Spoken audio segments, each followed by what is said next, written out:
What's up, people? It is a beautiful day and we are at the laydown yard getting ready to do a little bit of maintenance on the machine. I'm sporting a new camera today, so let me know what you think about that. Hopefully it's a little better quality than what I was working with before. But yeah, what I've got ready to go already is the oil filter. That's going to be first on the list for maintenance. This machine, I think it's got around 60 hours on it right now. If the dealership is watching this, it's only got 50 hours, and this is our first service. So along with doing the oil on our main engine here, I'm going to swap out the fluid on our pressure washer unit as well. So let's see. Already taking a quick look at this. I've got a bucket resting here down below. I believe this should be our oil drain plug, but I guess we'll find out once I take it out. It's gonna, oh, there we go, that wasn't too bad.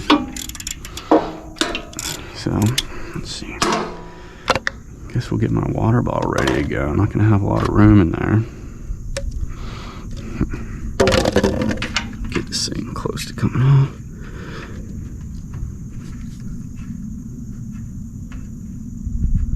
It looks wet, so I'm thinking this is where the oil comes out.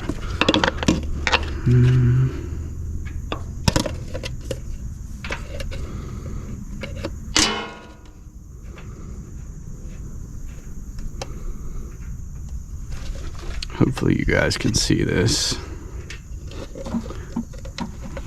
There we go. And that's some oil. Doesn't look too bad. I mean, it's dark, of course, but not milky or anything. Hopefully that's making it into the bucket. I don't have much of a good view underneath there. All right, well, while that's going, we can work on removing the oil filter. Came off nice and easy there.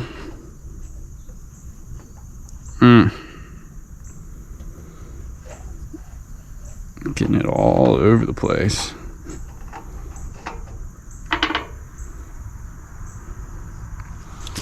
Here we go. It's a good opportunity to take a look at it. Yeah, it's dark. That is some dark oil. I'm not used to this kind of oil. I mean, with a diesel like that thing over there, your oil's always going to be black. Not exactly sure what to expect on this thing right here. Let's get this put out of the way.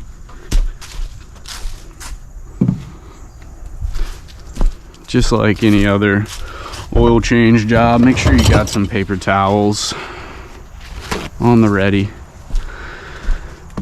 And it's never a bad idea to go ahead and wear your favorite white shirt. I'm sure you won't get it dirty at all. Let's see, you can grab our filter here. And I'm just gonna use a little bit of oil on this thing.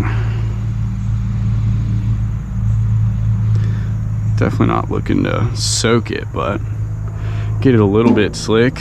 And then we'll come in here, make sure the mating surface is nice and clean.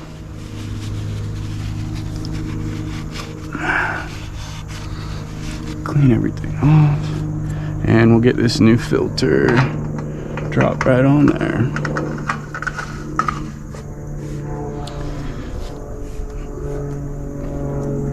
I think a lot of people pour oil into their filter before they even put it on. This filter, being that it goes on sideways, I'm not really interested in doing that. What's the worst that can happen on a little 31 horsepower engine? All right. Didn't use all that much. Keep forgetting my paper towel. Getting a text from a client here that we got a job for them coming up, And I say coming up, it's supposed to have been coming up for several weeks now, and they're waiting on some other stuff, so I understand it might be out of their control, but we have rescheduled on this one about 3 or 4 times already. And it's not the biggest problem in the world, considering we're not extremely busy. We can still be pretty flexible at this point, but you know, it's never ideal. I'd like to go ahead and get it done, get it out of the way. I like where the oil's sitting there. So I think that should do it. Now that it's already settled in there, of course I'll check it later, or after we go using it for the first time. Well, let's get that excess oil cleaned up. It's always nasty when you get this thing going, it gets hot and it's burning off all that oil that you spilt all over the place. Makes you regret it. The job site we're going to be working at tomorrow, it's a small Panera, so if you've worked on a commercial site like that before, it's crowded. There's a bunch of different subs working in there. They got the site guys out there working on asphalt right now, I believe, and plumbers are out there, electricians out there, outdoor siding guys are out there getting the decorative finish done on the building. So just a little common courtesy for them, I guess, making them not breathe in a whole bunch of burnt oil. So let's see, that'll do it for the oil change. Next I'm thinking we'll jump over to the pressure washer pump oil. All right, should be ready to change the pump oil for our high pressure pump over here. I don't think I mentioned it in the engine oil video. Drain plug on here is a 5/8. I feel like that's usually a pretty safe bet when it comes to American made stuff, and I'm just assuming that's American made actually. So let's see, we got our 11/16. I had to make some modifications to my water bottle funnel so that I can try to, if you can see it here, the drain plug's not in a great spot on this pump, but I have a little tiny hole right there. My bucket's underneath. I'm gonna try to use that funnel just to kind of get it from point A to point B. I think they sell really nice little screw-in tubes kind of for this, so in the future I can essentially just have a little valve that opens and closes on that line, and I won't have to worry about taking out a bolt. I can just kind of open it up, let the oil out, and we're good to go.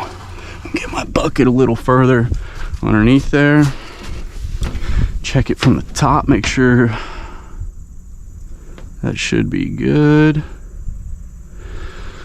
And let's see, so here's my little bottle, get that ready to go, and let's get this thing ready to come off.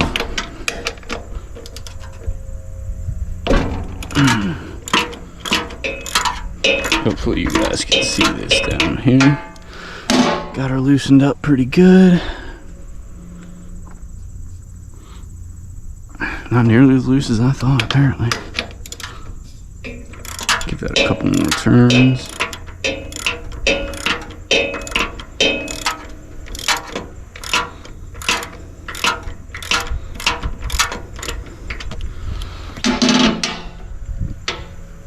Still can't even turn it with my fingers. Whew.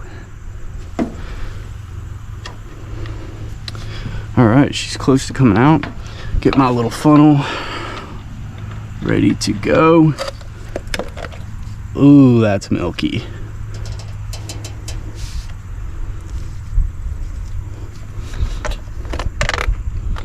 My little funnel's not working out as well as I wanted it to, if I gotta admit.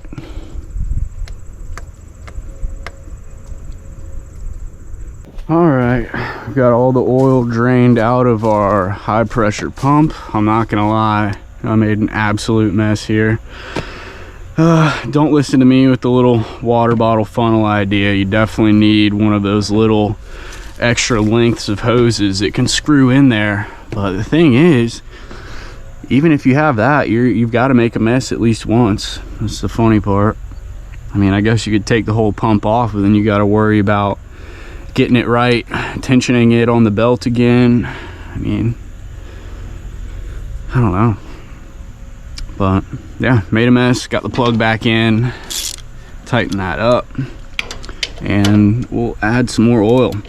I tried looking up on the internet how much oil you want to put in this thing. Information on this pump is few and far between. I can't even really find anything about the manufacturer. It seems to be just a knockoff general pump. It says CMW on there. I'm not sure if that's just kind of the collaboration between Ditch Witch and General Pump, but no information on this guy here. Couldn't even find a replacement pump if I needed it, but there's plenty of other 4 gallons per minute pumps on the market that are not too expensive.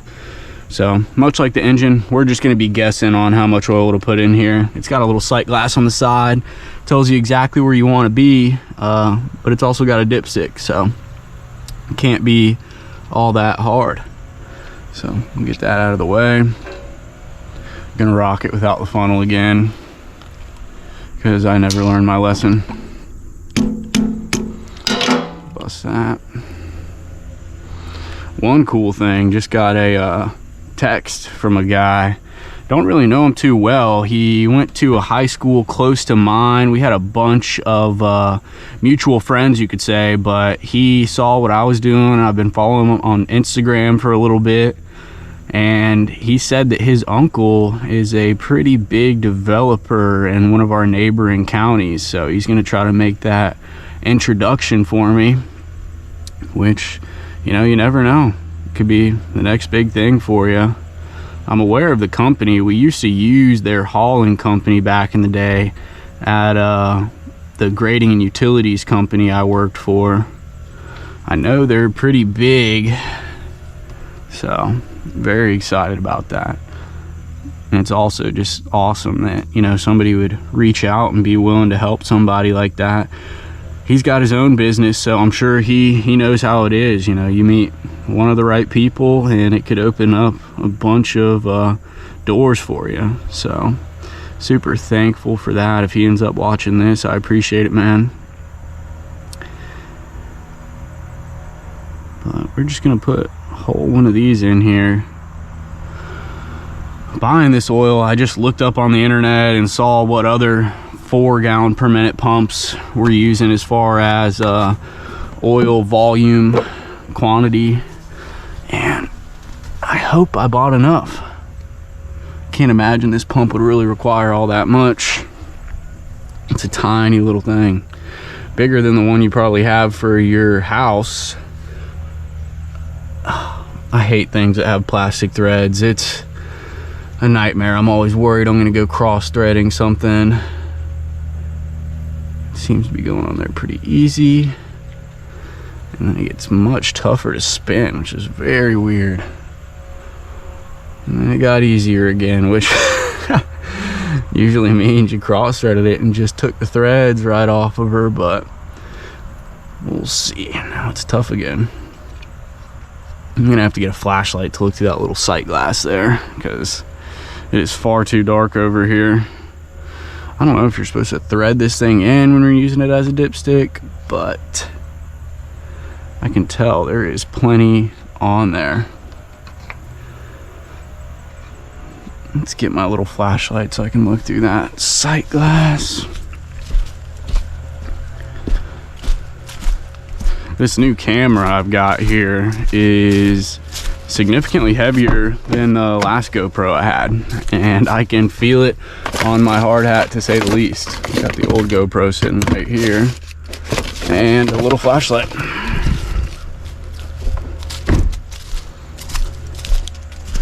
Not very strong, but should work for this purpose.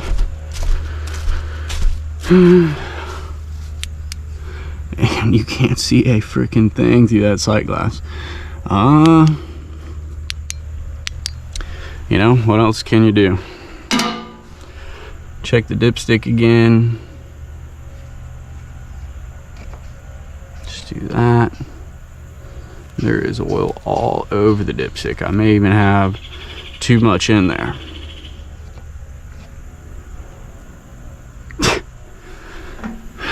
Yeah, I think it'll be all right. Get that sealed back off. Sorry about that. I think we left off with adding oil to the high pressure pump. Basically let that settle in there. The level's looking real good. Made a mess, tried to clean it up the best I could. Last two things on the menu today, I'm thinking I'm gonna hit all the grease points on this thing, and then we're gonna take out the main blower filter and go ahead and blow that out. Those are both things that you just need to be doing regularly. If I have time left at the end and the battery's still alive, I'm gonna work on sucking out some of the sediment that's stuck here in the bottom of the tank. Something I keep forgetting about. I need to get ready for the winter here. As temperatures start to drop below freezing, I need to make sure I have some antifreeze in this machine so that I can go ahead and winterize the whole system. I think I've got another week before it gets to below freezing, but definitely something to keep on the back of my mind here. But let's see, got a fresh tube of grease loaded, ready to go here. Hopefully this battery's got enough in it. But a couple of the main grease points, we've got two right here on the back that are for the tank on this thing whenever it dumps.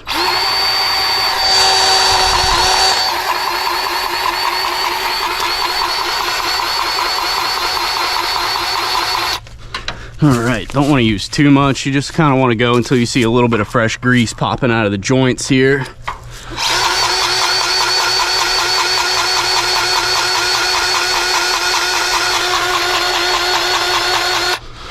Coming out good on the back side. Of course, once you go moving that tank, dumping it up and down, it's going to spread that stuff around pretty good. So those are two of the important ones, and then we've got two more important ones. We got one right here, nice and easy to get to.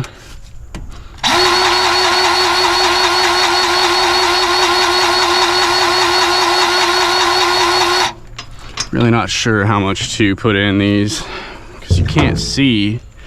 Try to pass this around here and get to that one on the back.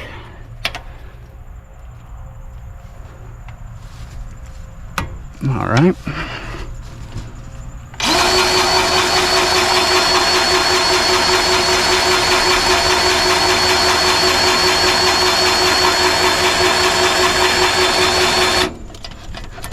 Looked like a little bit of grease was coming out from the fitting there, so either that one's clogged or I just didn't have a good seal on it. I'll walk around to the other side, make sure I'm not forgetting one there. Yeah, no more fittings on this side. I believe it's just that too for the blower. These ones not as important, but they make your life easier taking this trailer on and off.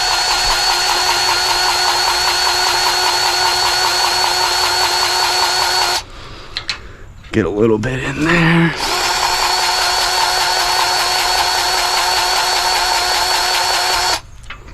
We got two more.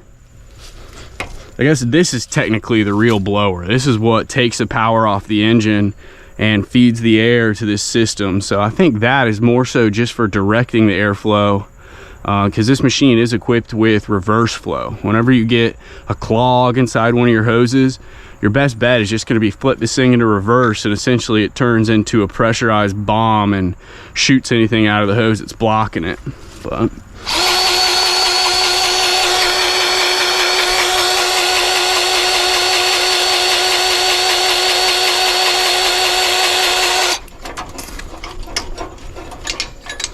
that looks good there. Get that little bit off the tip.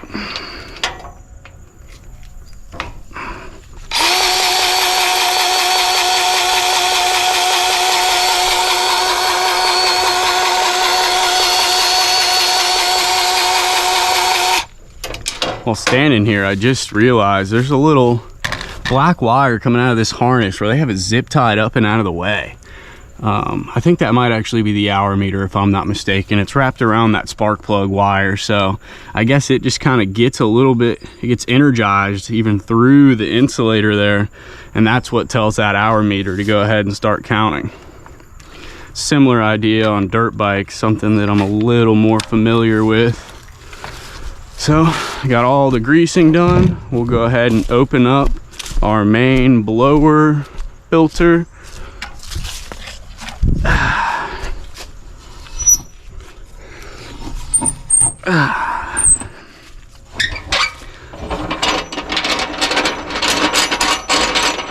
So yeah, any air that's going through the blower first travels through here, or I guess, as you know, since this machine creates suction, as the suction comes through there, pulling the fresh air, or the mud in this case, through there, any air that comes back through the system and runs through the blower has to go through this filter first. You can see it has a little bit of dirt on there, not all that bad. Make sure you save these. And this thing's usually pretty easy to get off. You can see there's a little bit of dirt coming out of it already. In this, as long as it's not soaking wet, you're good to go, really. You want to clean it out as much as you can. I've got a fresh one sitting at the apartment just in case of emergencies, but it's smart just to go ahead and cycle it through. I mean, if you got a clean one, just toss a clean one in at the beginning of each work day and make sure you clean the old one out. But any solids that make it in through this canister here are supposed to fall down to the bottom of this and go into here. We have our solids collection. You can open that up or open this here to see if there's any fluid sitting down in there, which would be a bad sign if you're getting fluid all the way through here. But never in my experience have we had much in here. I mean, you get a little bit of dust and dirt building up in the bottom of there, but nothing that's concerned me so far. So I've got my air compressor hooked up here and ready to go. Kind of bang this thing a little bit, try to get any of the big stuff out. And then we'll spray it. Whenever you're cleaning air filters, you want to make sure you're cleaning or spraying from the inside out. You don't want to be pushing that stuff deeper in. You want to be getting it out of the way. And you can see on the inside here, this filter's still very clean. I think it's got plenty of life left in it. And like I said, this machine doesn't have all that many hours on it yet. Just like cleaning a car or something like that, I would say start at the top and work your way down.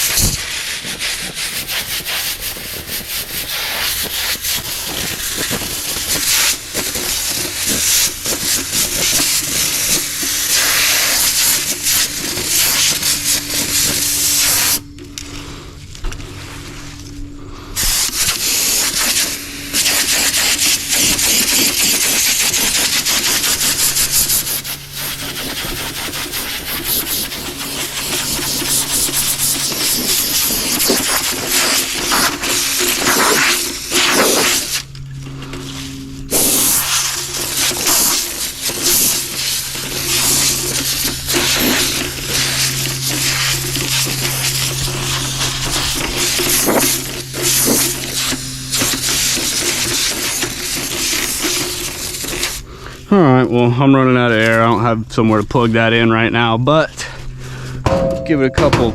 Woo, yeah.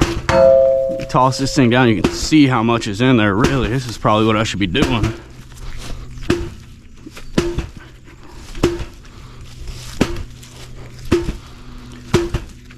These things are pretty expensive, so I guess you want to be kind of careful with them. I want to say the price tag on this guy is somewhere between $200 and $300. But doesn't look all that bad. There's not too much coming out of it anymore.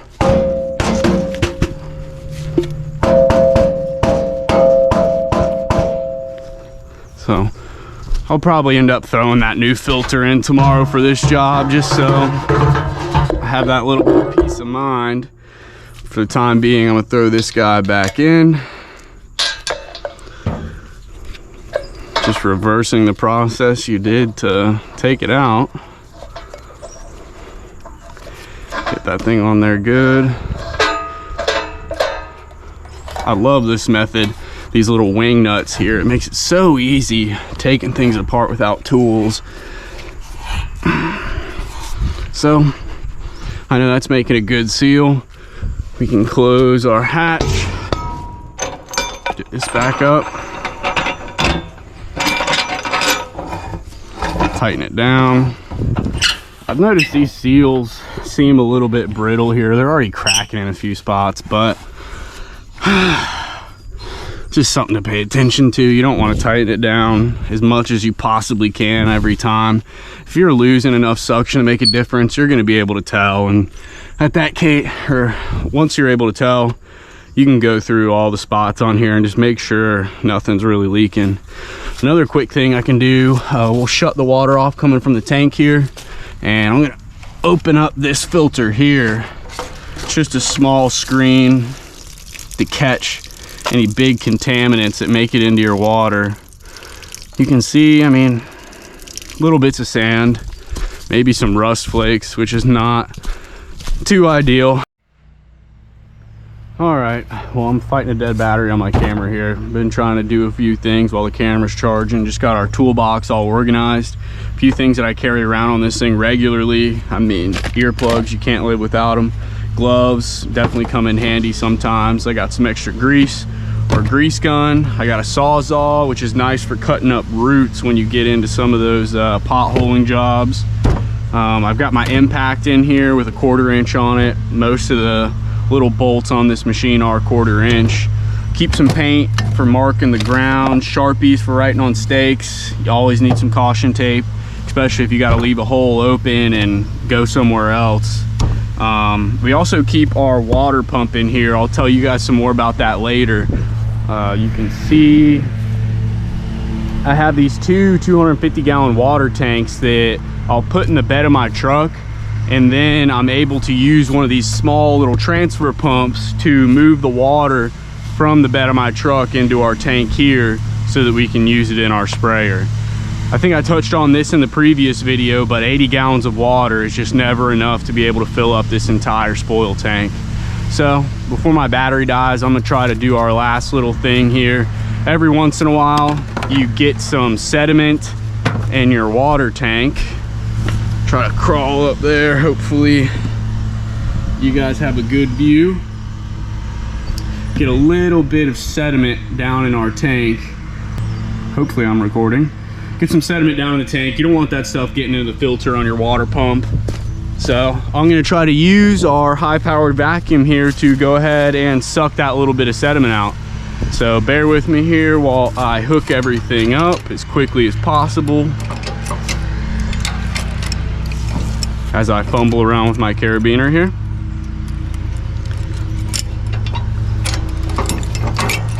All right. Go ahead and hang this here. I picked up some of these right here, these little banjo connections. I'm gonna try to make my own straws with PVC so I can have varying lengths depending on how deep we're going.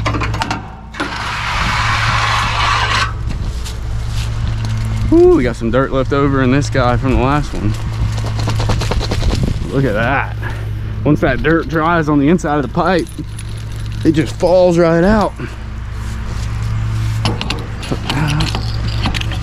These are those banjo style connections I keep mentioning right here. They can either be your best friend or your worst nightmare.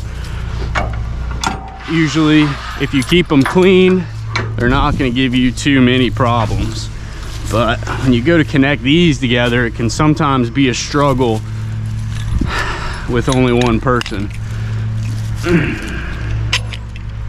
Make sure it's nice and clean.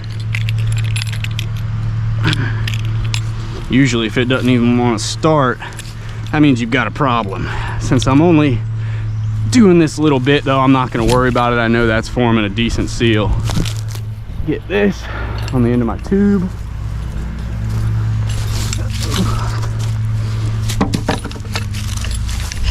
Hook this guy in.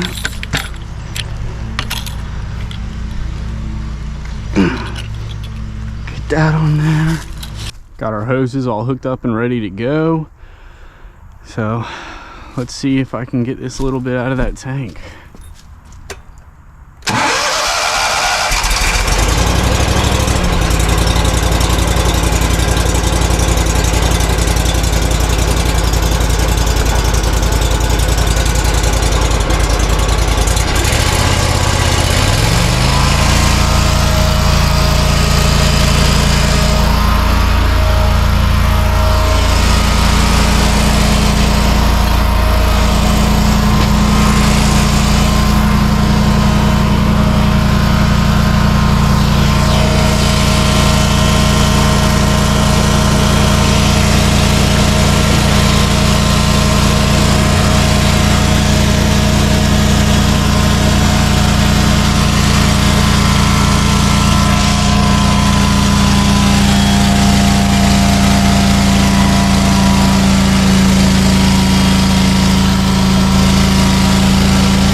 don't know if you guys were, whew, that thing's loud.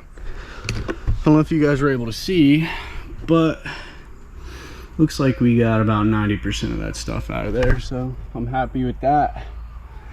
Another thing, I'm not sure if the camera caught it or died, but water that comes out of this tank comes right in here to this water filter.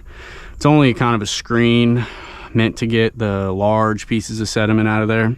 Make sure you clean that pretty regularly. You don't want stuff getting into your pump first of all, but then getting into your wand where it's gonna mess up your sprayer head. But yeah, I think that's all I'm gonna do for maintenance today. Let's get this thing broken down and get out of here. But yeah, that's gonna be about the gist of it today. If you guys stuck around until this point in the video, let me know what you think of the new GoPro in the comments down below. Also, let me know if you noticed a switch somewhere in the middle of this video. If the quality dropped significantly, that would be when I switched to standard mode on the GoPro. So let me know if it makes a difference. I've already got a couple extra batteries on order for the GoPro, so hopefully we can eliminate a few of these problems that I was experiencing today. But getting everything shut up, got most of the stuff put away. Do a little final walk around. Don't want to leave that. Cut the power to the machine so it doesn't draw the battery. I'd say we're ready to rock for that project tomorrow. But yeah, we'll keep an eye on the fluid levels, make sure that I got both of those right once we get working. But yeah, I think that'll do it for the day. I'll talk to you guys later.